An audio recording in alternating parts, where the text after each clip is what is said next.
Hello friends, आपका बहुत बहुत स्वागत है हमारे चैनल सरकारी नौकरी में। जैसा कि आप स्क्रीन पर देख पा रहे हैं, इंडियन कॉन्स्टिट्यूशन जो अपना भारत का संविधान है, जिसमें भाग 3 मूल अधिकार या मौलिक अधिकार को दर्शाता है, जिसके अंतर्गत अनुच्छेद 12 से लेकर अनुच्छेद 35 तक आते हैं। इसमें हम आज इस वीडियो में अनुच्छेद 29 के बारे में समझेंगे, पढ़ेंगे। और जिनको अनुच्छेद 12 से लेकर अनुच्छेद 28 तक समझना है या पढ़ना है, डिस्क्रिप्शन में भाई लिंक दे रखी है, जाओ क्लिक करो, अच्छे से नोट्स बनाओ और अच्छे से समझो। तो चलो बात करते हैं अनुच्छेद 29 की। तो उससे पहले आप एक बार चैनल को सब्सक्राइब कर लो, बेल आइकन दबा लो, जिससे वीडियो का नोटिफिकेशन आपके पास टाइम टू टाइम पहुंचती रहे, क्योंकि इस तरह की वीडियो आपको इस चैनल पर देखने को मिलती रहती हैं। तो चलो बात करते हैं अनुच्छेद 29 की। तो मैं आपको फिर रिपीट करता हूं कि अपने संविधान में अपने को 6 मूल अधिकार दिए गए हैं वर्तमान में। पहले 7 थे, लेकिन संपत्ति का अधिकार संविधान संशोधन के द्वारा हटा दिया गया। अनुच्छेद 31 में आपको बाद में समझाऊंगा ये चीज़, ठीक है। तो मैंने जैसे समझाया कि 12 और 13 आपको स्टार्टिंग में बताए थे कि परिभाषा बताई गई है मूल अधिकारों की, राज्य की, और 13 में आपको इस मूल अधिकार की शक्ति बताई है। अनुच्छेद 14 से लेकर अनुच्छेद 18 तक आपको समान या समानता का अधिकार बताया गया है। उसके बाद अनुच्छेद 19 से लेकर अनुच्छेद 22 तक आपको स्वतंत्रता का अधिकार बताया गया है। उसके बाद 23 और 24 शोषण के विरुद्ध अधिकार है। अनुच्छेद 25 से लेकर 28 तक धार्मिक स्वतंत्रता का अधिकार है। और अनुच्छेद 29 और अनुच्छेद 30 ये संस्कृति और शिक्षा संबंधी अधिकार है। इंपॉर्टेंट बात ध्यान रखना, अनुच्छेद 29 और अनुच्छेद 30 संस्कृति और शिक्षा संबंधी अधिकार है। पहले मैं आपको अनुच्छेद 29 बताऊंगा, 29 में क्या बताया, फिर उस नेक्स्ट वीडियो में अनुच्छेद 30 के बारे में समझेंगे। तो भाई अनुच्छेद 29 क्या कहता है कि अनुच्छेद 29 में है अल्पसंख्यक वर्गों के हितों का संरक्षण। इस अपने इंडिया में बहुत अल्पसंख्यक समाज है, दलित समाज है। जैसे कैसे अल्पसंख्यक का मतलब कैसे होता है, जो माइनॉरिटीज़ होती हैं, तो जैसे किसी गांव में अपन शहर में बात करें तो किसी जाति धर्म का बढ़ावा ज़्यादा होगा, मतलब वहाँ ज़्यादा व्यक्ति धर्म के रहते होंगे। जैसे हिंदू के ज़्यादा रहते हैं, मुस्लिम के कम रहते हैं, तो 100% वहाँ हिंदुओं की बात मानी जाती होगी, मुस्लिम को दबाया जाता होगा। किसी जगह मुस्लिम ज़्यादा रहते हैं, हिंदू कम रहते हैं, तो वहाँ मुस्लिम मेजोरिटी है, इसलिए हिंदू माइनॉरिटी में आते तो फिर वहाँ हिंदुओं को दबाया जाएगा। तो इस कहानी को बराबर रखने के लिए संविधान में इस अनुच्छेद को जोड़ा गया है।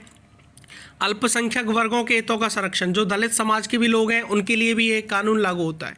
29 का पहला पॉइंट क्या कहता है, पहले मैं थ्योरेटिकल आपको बता दूं कि संविधान में क्या लिखा हुआ है, तो इसको अच्छे से एक्सप्लेन कर देंगे कि भारत के राज्य क्षेत्र या उसके किसी भाग के निवासी नागरिकों के किसी अनुभाग को जिसकी अपनी विशेष भाषा, लिपि या संस्कृति है, उसे बनाए रखने का अधिकार होगा। भारत के राज्य क्षेत्र में किसी भाग में निवास करने वाला कोई भी नागरिक हो, कोई भी इंसान हो, वो अपनी भाषा रख सकता है, अपनी लिपि रख सकता है, अपनी संस्कृति रख सकता है, उसे बनाए रखने का उसको अधिकार भी है, ठीक है ना। कोई भी अल्पसंख्यक है वो अपनी व्यवस्था से अपने हितों की सुरक्षा कर सकता है। कोई भी भाषा बोले, उर्दू बोले, हिंदी बोले, तमिल बोले, तेलुगु बोले, कोई सी भी बंगाली बोले, किसी भी लैंग्वेज का यूज़ कर सकता है। लिपि का मतलब जो लिखने की कला है, जो लिखने की कला है वो भी आप, जैसे अपन हिंदी में क्या लिखते हैं, अपन दाई से वाई चलते हैं, बहुत उर्दू में क्या चलता है, बाई से दाई चलता है, ठीक है ना, इस तरह से चलता है। तो इस हिसाब से जो भी लिखने की कला है, लिपि बोलते हैं, कोई भी संस्कृति है, उसको रखने का अधिकार होता है, उससे उसको वंचित नहीं किया जा सकता, ठीक है ना। संस्कृति, भाषा, लिपि, धर्म, जाति के आधार पर संस्थान से उनको वंचित नहीं किया जाएगा। ये सेकंड पॉइंट बोलेगा। देखो मैं पढ़ता हूँ एक बार, राज्य द्वारा पोषित या राज्य निधि से सहायता पाने वाली किसी शिक्षा संस्था में प्रवेश से किसी भी नागरिक को केवल धर्म, मूलवंश, जाति, भाषा या इनमें से किसी के आधार पर वंचित नहीं किया जाएगा। ये मैं आपको पहले भी बताया था, समता का जो समानता थी कि धर्म, मूलवंश, जाति या भाषा, इनके आधार पर किसी को, जन्म स्थान, इनके आधार पर किसी को भी क्या किया नहीं जाएगा, किसी चीज़ से वंचित नहीं किया जाएगा, भेदभाव नहीं किया जाएगा।